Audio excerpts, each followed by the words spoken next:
I describe LinkedIn as the world's largest database of businesses. And it's quite extraordinary what you can actually do with that. If you look at your Facebook profile and you compare that to what you can have on your LinkedIn profile, LinkedIn is just miles upon miles ahead.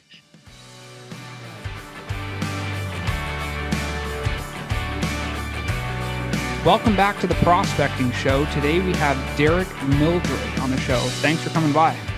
It's a pleasure to be here, Connor. Thank you for having me. Absolutely. So to start things off, I always like to ask for some background. So tell the listeners who you are, kind of where you came from, and what you're doing now.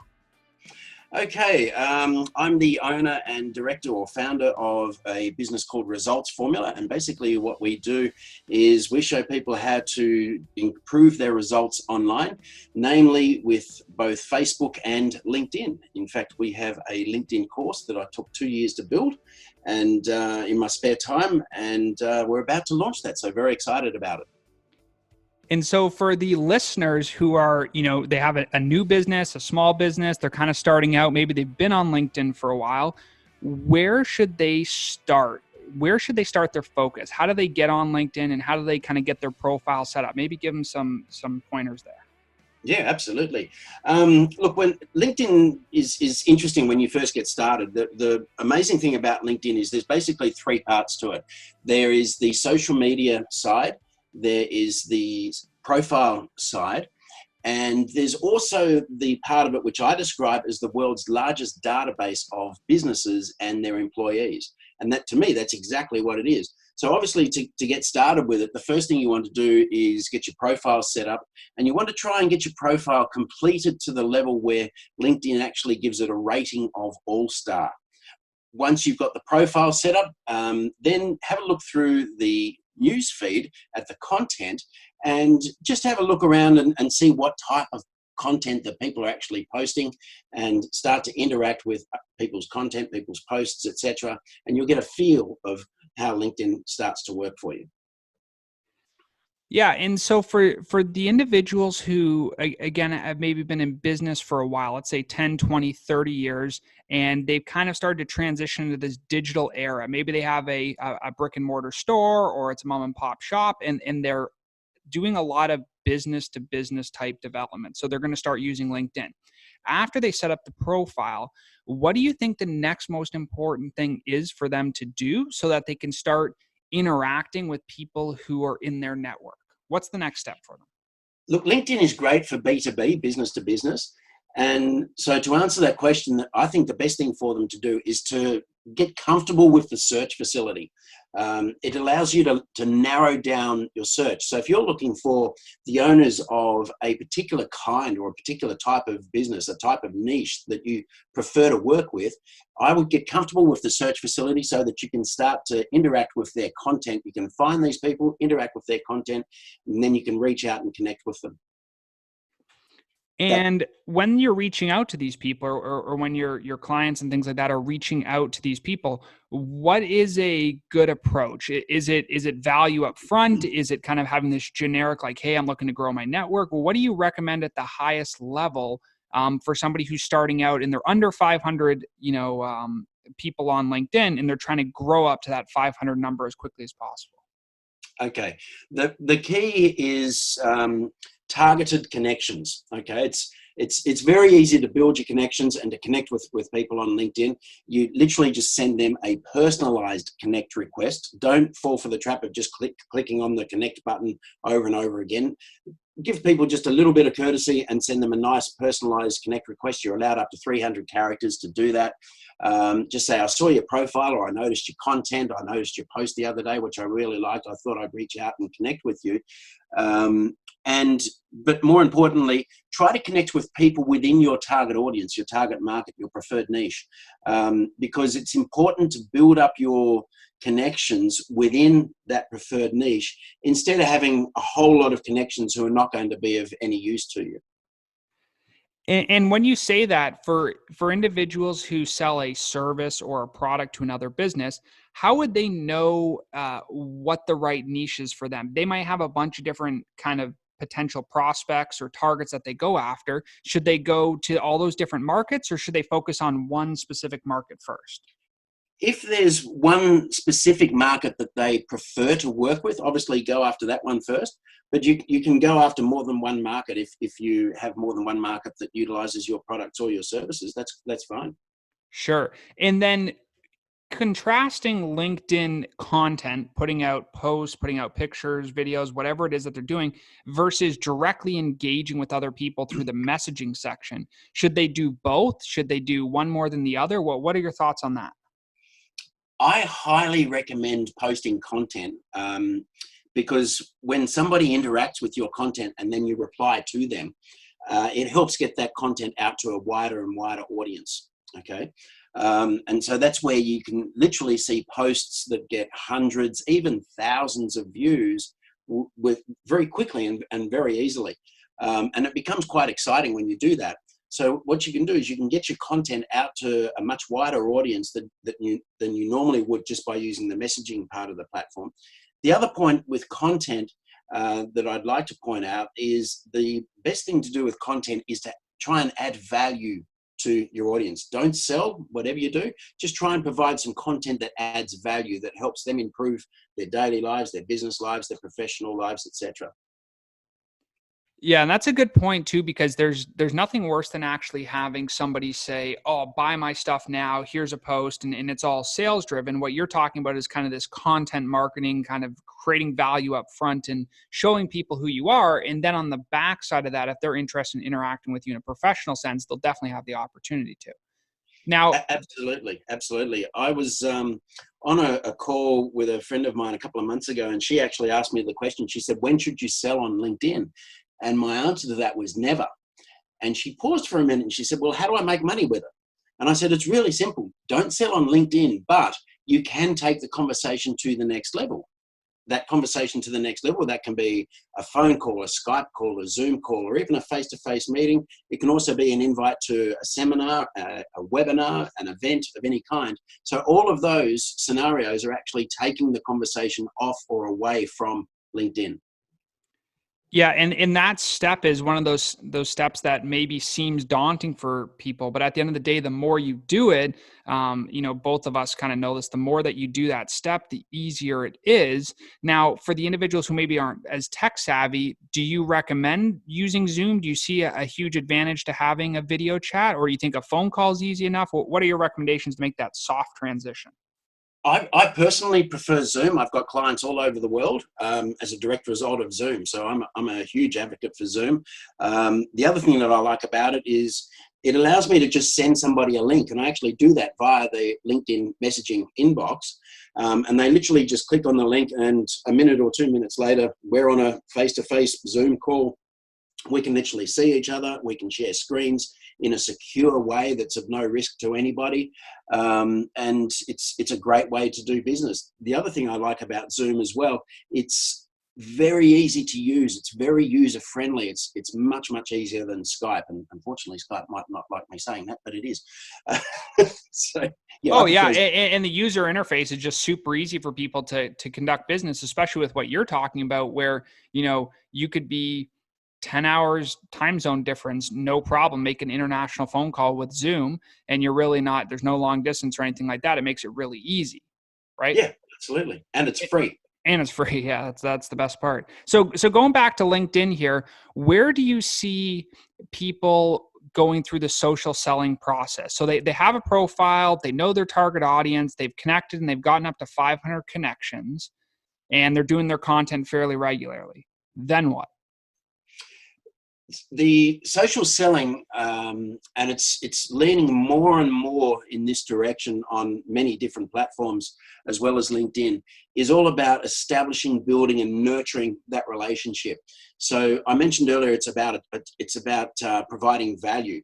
That's called attraction marketing. And so what you're literally doing is you're putting up useful tips that people can hopefully either apply or use very easily. And by doing that, you're starting to establish and build that relationship. You're starting to build that trust and confidence factor in you by your target audience. And what can literally happen is by the time you get a message in your inbox or an email or a phone call, what's literally been happening is people have been looking at your posts, they've been looking at your content, and you've been building up that trust and rapport level.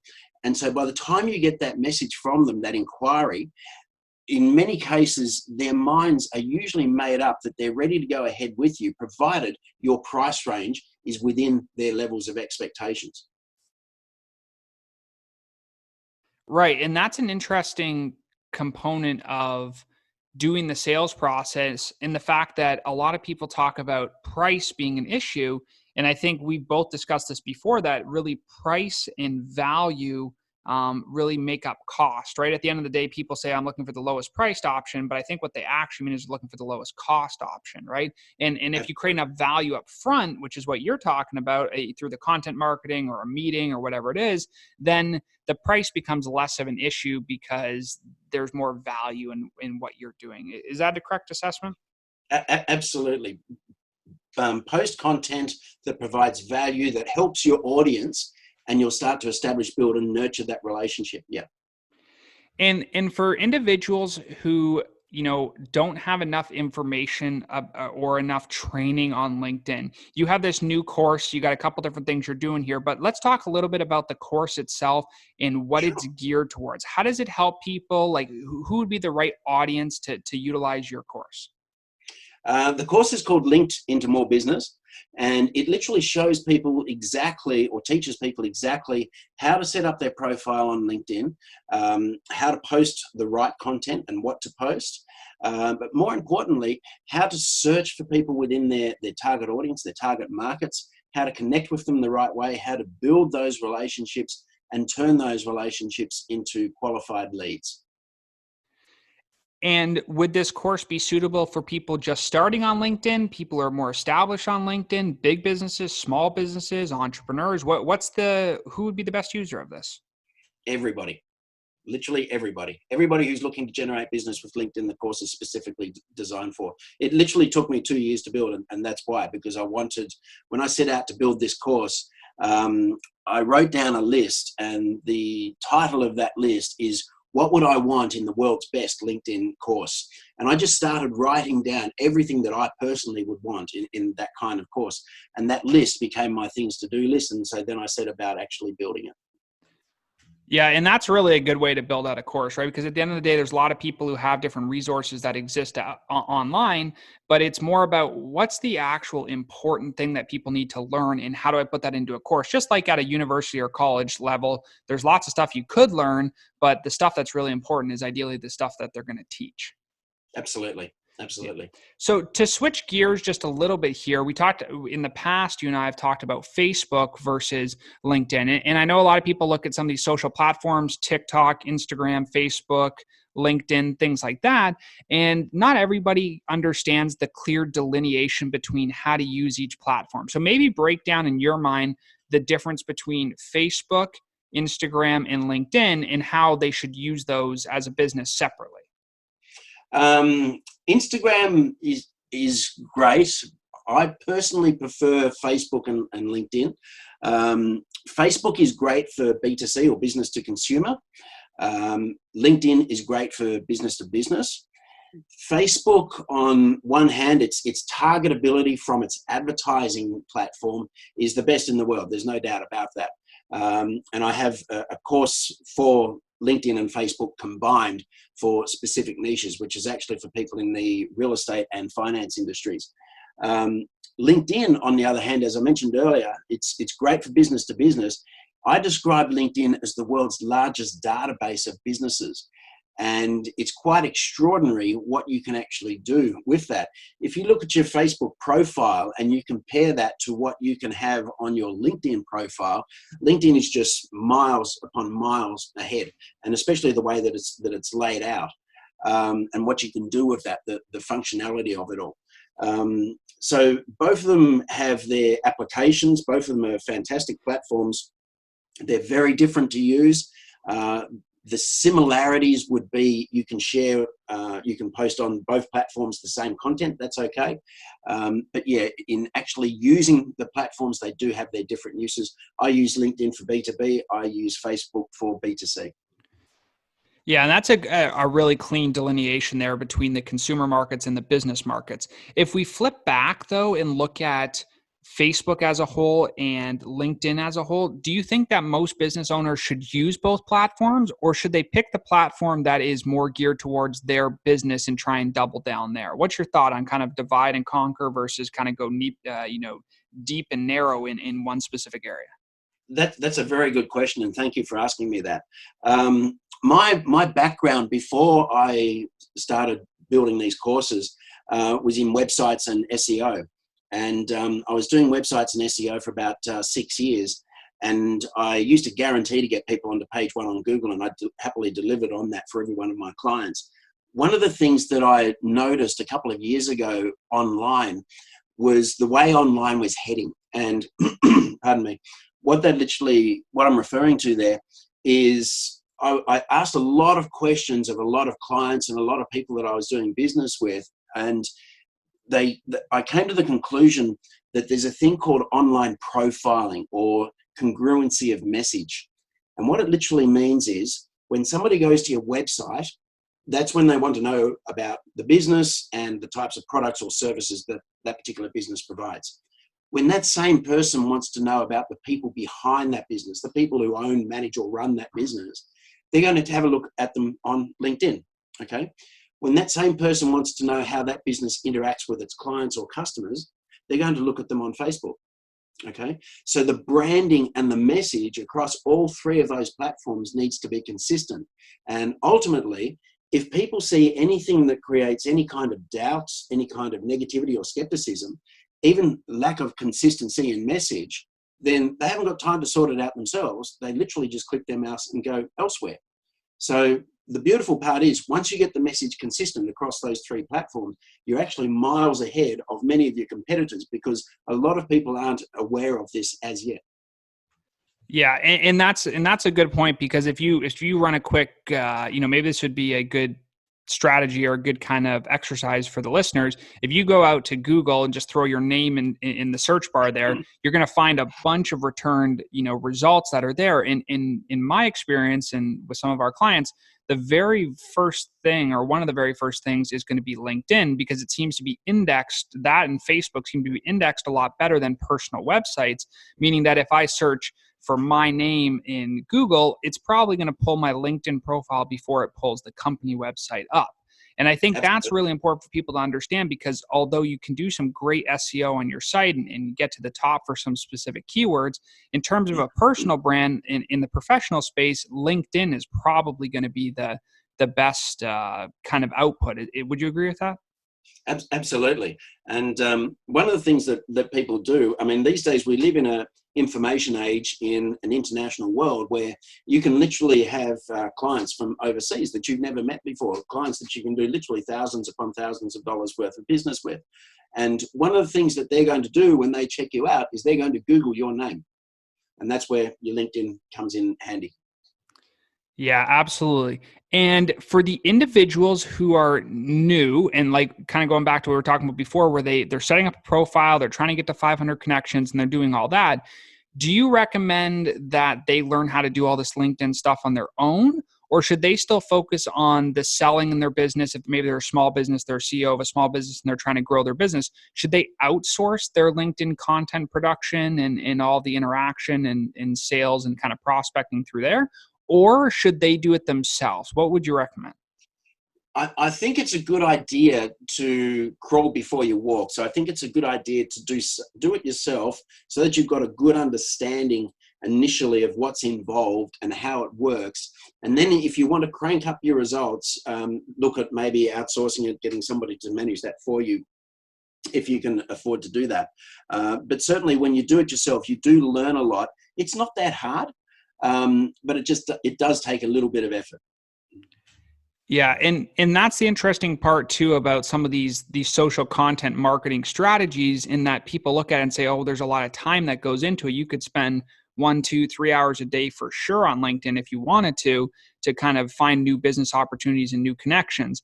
But the question is your time better spent doing something else? And for a lot of, I guess, your clients and our clients, they're focusing on growing their businesses. So anything that they can outsource they probably end up doing because they're more established. And like you said, they have the budget to do it.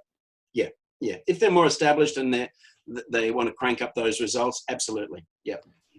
Now, going back to the course and kind of the difference between the Facebook course and the Facebook LinkedIn combination course, where do you see people getting the most value there? How would they choose one of the courses over the other? The LinkedIn and Facebook courses combined, they're specifically for real estate agents and mortgage brokers. I do have a Facebook course coming out later on in the year once that's completed. The LinkedIn course is basically anybody in the B2B area who's looking to basically improve their positioning online on LinkedIn, especially, and to generate leads via LinkedIn. And for the individuals who go through this LinkedIn course, how long would that take them kind of to go through the initial setup? Obviously, this is an ongoing process, and they're going to continue to use LinkedIn to do their business development and their prospecting and their introductions. But how long would it realistically take the average person to go through the course, optimize their profile, set everything up, and be really confident that what they've built is something pretty good? Look, they can set up their profile and optimize their profile literally in a matter of just a few hours, and they can build a very, very strong, very decent profile in that time frame.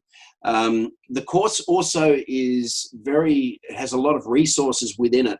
So, for example, there's chapters on 15 ways to add LinkedIn connections. There's over 50 different conversation triggers. So there's how to interact, establish, build, and nurture relationships. There's messages to use.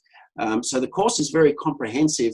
And so there's different chapters in there that they can go in and say, okay, this is what I want to focus on now. And so that they can go through many different parts of it. But initially, they can get started and get on their way within a couple of hours.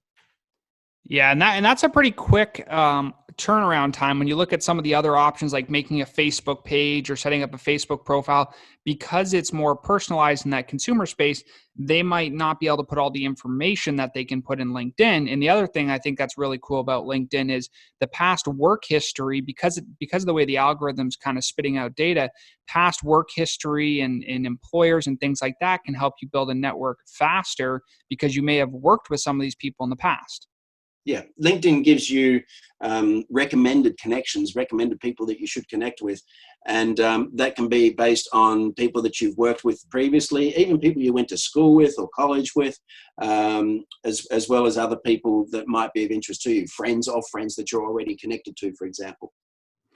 Yeah, absolutely. Now, talking about the content again, when somebody posts a piece of content, what are Yeah. your thoughts on tagging people versus other hashtag or filter tags that are out there? When should they use a person tag versus some other keyword tag?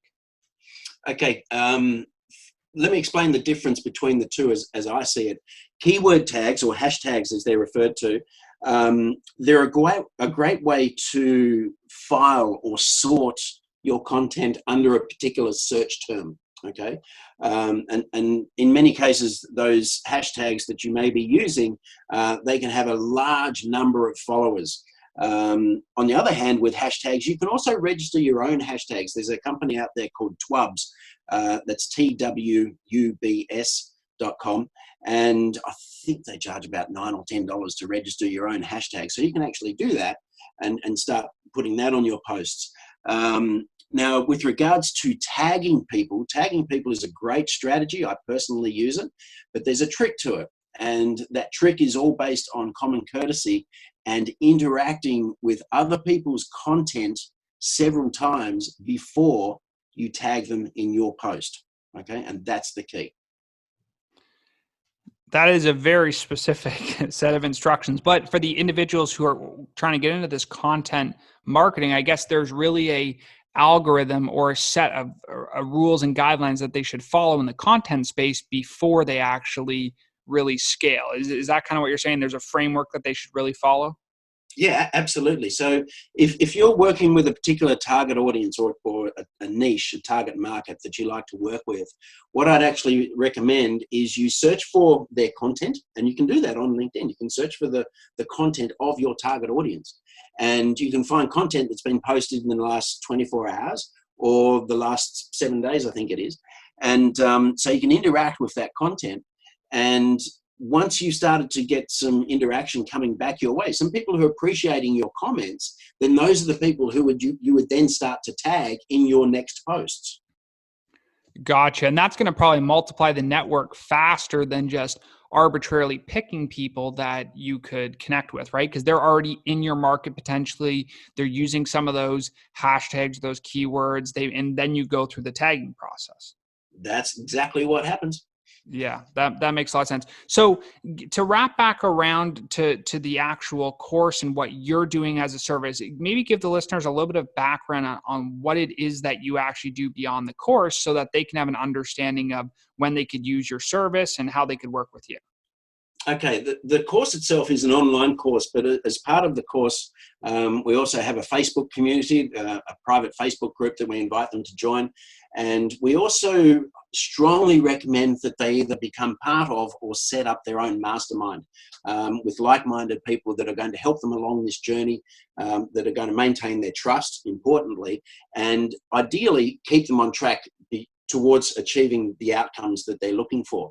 The other thing that we also provide is the course is extremely comprehensive. There's over 60 chapters in there, and it literally covers pretty much everything.